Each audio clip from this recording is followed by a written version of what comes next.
हम अच्छा करें, हम अच्छा कर रहे हैं, हमारे साथ बुरा हो रहा है। ये है कौन सा शब्द? एक प्रपंची संसारी का शब्द है, परमार्थिक का शब्द नहीं है। हम अच्छा नहीं कर रहे। मेरे द्वारा मेरे अंदर बैठकर मेरा प्रभु अपनी लीला करके गुण विस्तार कर रहा है। सामने से वो मेरे अंदर बैठे हुए अहंकार पर चोट पहुंचाकर मुझे महान, मुझे मजबूत बना रहा है।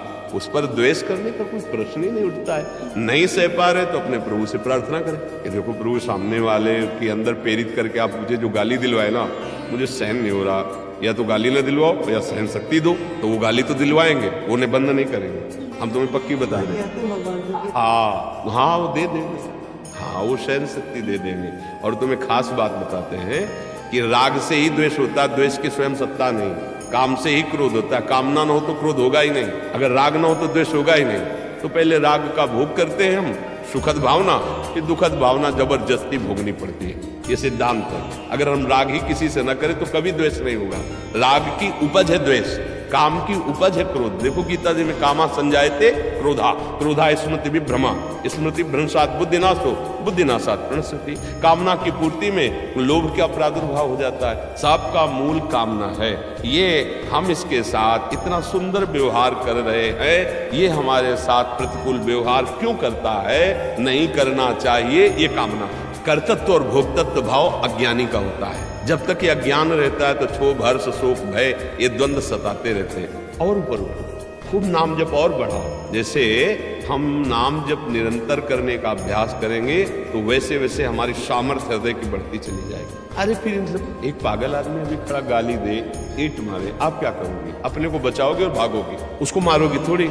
अगर कोई कहेगा भी कि लौट करके आपने गाली क्यों नहीं दी, बोले पागल हो तो खुद पागल है, पूरा संसार बावरा है, पागल है। कोई इस व्यक्ति में, कोई इस शरीर में, कोई इस भोग में, कोई इस बात में, कोई काम में, क्रोध में, लोभ में, मोह में, मद में, सब। और कोई भक्ति में पागल है, कोई भगवान के प्यार में पागल है, कोई जगत के प्यार में पागल है। आपको संभल के चलना है, अपने डिपार्टमेंट के पागलों से मिलना है। दूसरी बातें नहीं सुननी हमें, क्योंकि है सब पागल नहीं। कोई प्रेम में पागल भगवान के, कोई माया के प्रेम में पागल। तो अब भाई पागलों के अस्पताल में पहुंच गए हो तो अपना दिमाग संभालते हुए अपने डिपार्टमेंट की बात देख ली, अपना भजन मार्ग का भगवान के भी प्रेम में तो मतवाले बावरे पागल हैं।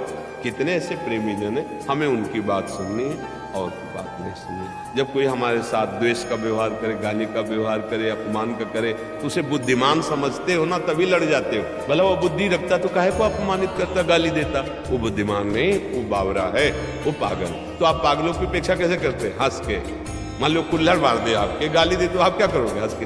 दूसरा आदमी अगर आपसे कहे आपने मारा, अरे अब खुद वो पागल है यार, तो खुद वो दया का पात्र जो गाली दे रहा है, बेचारा बुद्धिहीन, माया से ग्रसित वैसे ही जल रहा है, तुम्हें उसको डांटने की जरूरत। तुम अपने मार्ग में पुष्ट बनो, आगे बढ़ो। अगर अध्यात्म की बात समझो तो, संसार की बात है तो लड़ जाओ, जैसे वो वैसे ही तुम, और दोनों जाओ। जब आपको ऊपर केस चलेगा फिर दोनों ऐसे पूरा जीवन बर्बाद करो। देखो, हमने एक जेल की सजा भोग कर आए हुए व्यक्ति से बात की। हमारा बचपन में स्वभाव था कि जैसे पागल है या कोई कुछ विशेष है तो हम उससे जरूर मिलते थे। राह चलते जैसे गंगा किनारे भ्रमण, और उसके बाद 10-20 मिनट समय देते थे, उसकी मानसिकता को पढ़ते थे। तो वो जब हमें मिले तो उन्होंने दिखाया कि देखो मेरी अंगुलियों में ऐसे वो कील गाड़ी गई, ऐसा ऐसा, और बहुत पीड़ा दी गई। फिर मुझे सजा हुई, 10 वर्ष की सजा भोग कर आया। उनका आपका अनुभव? बोले यहाँ 5 जूते रोज सुबह कोई मार दे तो सह लेना चाहिए, पर कभी जेल जाने वाला आचरण नहीं करना चाहिए। उसके मुख की बात कि यहाँ 5 जूते रोज कोई मुझे मार ले तो सह जाना चाहिए, लेकिन जेल जाने वाला आचरण नहीं करना चाहिए। वो आदमी जो ऐसा अपराध किया, उसका अनुभव देखो। बोला ना, अगर वही बात अगर आप सह जाओ यहाँ तो जेल नहीं जाना पड़ेगा और आपकी स्थिति उठ जाएगी, आपके पाप कर्म नष्ट हो जाएंगे। जैसे आपको कोई गाली दिया, आप सह गए, तो आपका पाप कर्म नष्ट हो गया, वो आपकी बात बना रहा है, आपको आगे चलकर सुख मिलेगा और वो तो अपने आप भोगेगा। उसका कर्म बिगड़ रहा है, आप कह दो ऐसे लोगों को अगर डांटा नहीं जाएगा तो इनका बल बढ़ जाएगा। नहीं नहीं नहीं, उनका बल और उनके पुण्य क्षीण हो रहे हैं। वो ऐसे खंदक में गिरेंगे, तुम्हें धक्का देने की जरूरत नहीं है। हो सके तो निकाल लेना, पर धक्का देने की जरूरत नहीं। हम लोग अध्यात्म मार्ग के पथिक हैं। जैसे किसी ने किसी को कल कहा कि वो तो बहुत, पनौती शब्द तुम जानते भी नहीं थे हमसे कहा कि वो बहुत पनौती, तो क्या, तो हम लोग तो जानते ले, तो हम लोग पनौती का मतलब क्या होता है, क्योंकि शास्त्रीय शब्दों में तो ऐसा नहीं। तो उन्होंने कहा जहां चला जाता है वहां अहित हो जाता, मतलब वो डाउन हो जाता है। हम कहा श्री जी का दरबार ऐसे लोगों के लिए ही, दुलार के लिए बना है।